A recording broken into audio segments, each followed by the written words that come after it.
আসসালামু আলাইকুম, welcome back to my YouTube channel and Facebook page Ihan mom daily blog. আজকে আমি আপনাদের জন্য একটা নতুন ভিডিও নিয়ে এসেছি, সেটা হলো কদবেলের ভর্তা বা মাখা। এই কদবেলের ভর্তা বা মাখা আমার যে কি পরিমাণে পছন্দ কি আর বলবো। আপনাদের কার কার এই কদবেল মাখাটা ভালো লাগে অবশ্যই কমেন্ট করে জানাবেন। তো দেখতেই পাচ্ছেন, প্রথমে আমি পাকা কদবেলটা সুন্দরভাবে ফাটিয়ে ভেতর থেকে কদবেলটা বের করে নিয়েছি এবং একটা কাঁচামরিচ কুচি কুচি করে কেটে তারপরে একটা শুকনো মরিচ ভেজে বেটের মধ্যে দিয়ে দিলাম।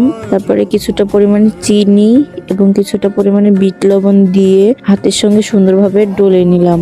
ডলে কদবেলটের মধ্যে দিয়ে সুন্দর করে মাখিয়ে নিয়ে অনেক মজা হয়েছিল খেতে। আপনাদের যদি ভালো লাগে অবশ্যই বাসায় ট্রাই করবেন। আর আমার ভিডিওটা ভালো লাগলে লাইক, কমেন্ট, শেয়ার এবং ফলো দিয়ে অবশ্যই পাশে থাকবেন।